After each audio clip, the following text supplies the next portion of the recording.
guys, welcome back to my channel. Today we are going to run over to Kirkland's and see what they have out for spring 2022. I'm really excited to see all of their new artwork and their prints, maybe some of their Easter decor. I'm not planning on decorating for Easter this year just because we're going to be moving and just in between house stuff. So we're going to take a stroll over to Kirkland's and check it out. I love going into stores and showing you guys what they have out and also my favorite finds. So hopefully this will give you some inspiration if you are looking for some new pieces for your home. So without further ado, let's go head to Kirkland's. All right guys, we are heading into Kirkland's and this is what it looks like when I first walked into the store. I first off the bat loved all of the faux pottery that they have out and all of the pampas grass. They also had some really pretty wall art. So touches of spring here and there, but honestly it wasn't anything major in my opinion. I did love these pillows. I love the blues. I feel like blues are very popular this year at Kirkland's and at Target. I've noticed a trend in that. So blue may be the color for spring.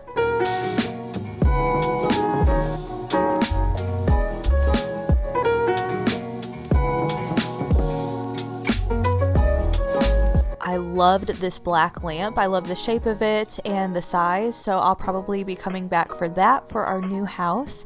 But here are all of the landscape pictures, and I just love all the colors and tones of these.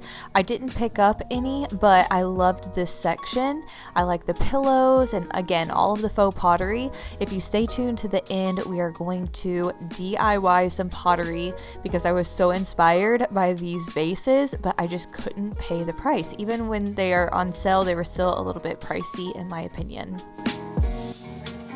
I loved this pillow here. I think this would be beautiful for spring. So when it goes on sale, I'm going to snatch it up. I feel like that muted mustard color is perfect for spring.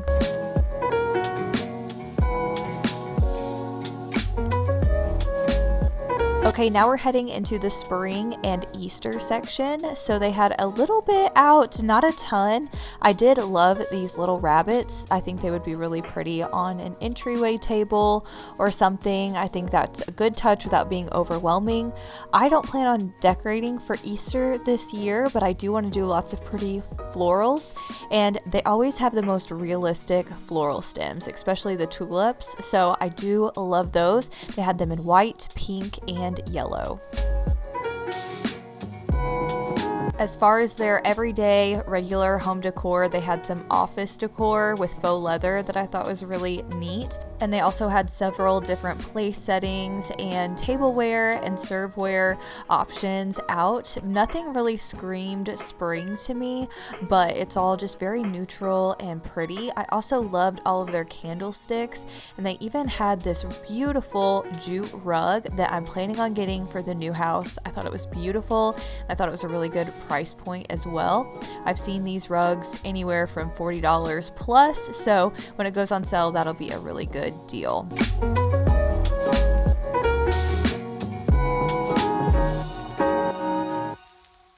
I'm all about the neutral colors, so again, I love this muted mustard / tan color. I think it's very pretty. They had some signs. It's all very just calming and neutral. And I also loved these dripless candlesticks that they had. They came in cream and white, and I think they'd be beautiful in tall tapered candlestick holders.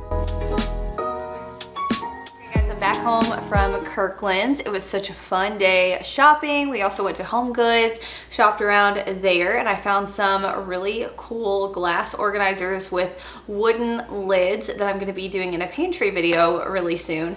But I did get really inspired from going to Kirkland's. So I loved all of the faux pottery and vases. They were on sale, but they were still very pricey in my opinion. It's really hard for me to pay $40 plus for a vase. Taylor and I just went to a pottery class and learned how to make our own pottery, so I have a very special appreciation for pottery. However, I just wanted to try to create my own pottery dupe without having to spend $15, $20, $30 plus dollars on one vase. So I went to the thrift store after we went to Kirkland's, picked up a couple of vases that were $1 a piece. I'll show you what they look like, and we are going to attempt to DIY some faux pottery vases. My friend Nicole has done this. I actually have a vase of hers that I bought last summer where her and her mom made some DIY pottery, and it is so pretty. So I want to experiment with some different colors, maybe some different techniques. We can try it out together, and hopefully it will turn out and look somewhat like they had in Kirkland's today. Vase number 1 is a glass vase, and this one's just a medium-sized little vase. It does have some texture on it. I wanted to try out some different materials, so we have glass.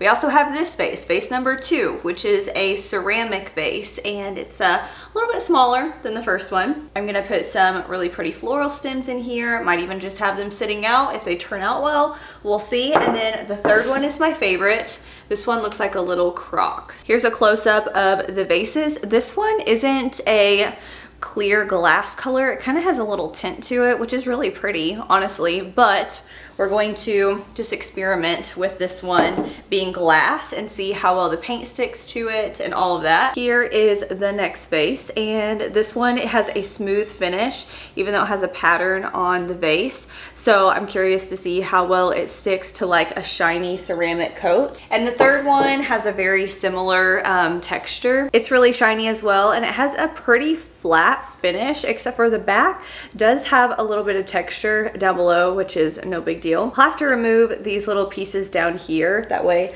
I can just paint over them. Here are the 3 vases that we are going to DIY. So for the supplies, I went to my craft closet and picked out all of my paint. So I have my little paint basket here, and I'm going to pick out a couple colors of paints that I think would look pretty with pottery. This apple barrel khaki colored matte acrylic paint from Walmart. And I do feel like that would be a pretty color for pottery as well. I have a green chalk paint. I have more black. I also have an antique parchment color in the apple barrel. So I don't know. I don't know which ones I should choose. Here's this one here. This is apple barrel multi-surface paint, indoor and outdoor, in classic caramel, and it's a satin acrylic paint. So maybe this one would be good. It's a little bit of a darker brown, which would be pretty. You have a sample size color of Fusion mineral paint in Lichen, which is a really pretty light green color. So decisions. Basically what you're gonna do is mix your paint, put some baking soda in it, and mix it around. You can kind of play with the consistency on how much you want to add to it. I also have paint brushes from Walmart that I'm gonna use. Okay, I think I made my decision. I'm going to use these ones here. Apple Barrel Beachcomber Beige in the gloss finish, and then the Apple Barrel Multi-Surface Classic Caramel in the satin acrylic paint. Both of these are from Walmart. And then the Fusion Mineral Paint in the color Lichen. Final decision. Let's do it. So I'm gonna go grab my baking soda and a couple of paper plates, and I will meet you back here with the table all set up and ready to go.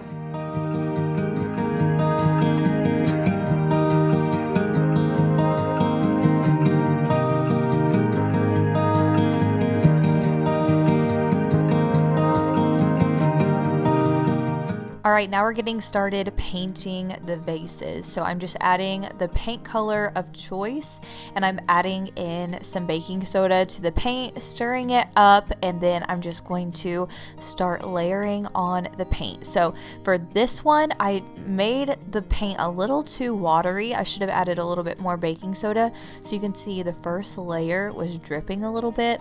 You want it to where it's not doing that. So don't be afraid to add a lot of baking soda, but we're gonna go over this a second time and a third time. So while that's drying, I'm working on the second vase, and this one I decided to use a foam brush instead of an actual paintbrush, and it worked really well for the glass. So I'm happy with the results.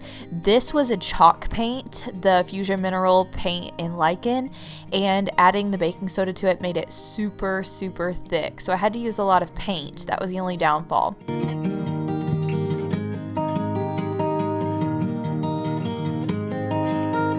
So now we're moving on to the third vase, and for this one I'm using a very large paintbrush, and I'm adding in 2 different colors of white paint to give like a creamy white color, and I added a ton of baking soda, and it worked out really well. So now we're going in with another layer on the first vase, and I'm going in with a little bit lighter of a color. You can tell it makes a really big difference, and I'm going with a light hand over it, and I added a ton of baking soda, so this is giving the vase lots of texture.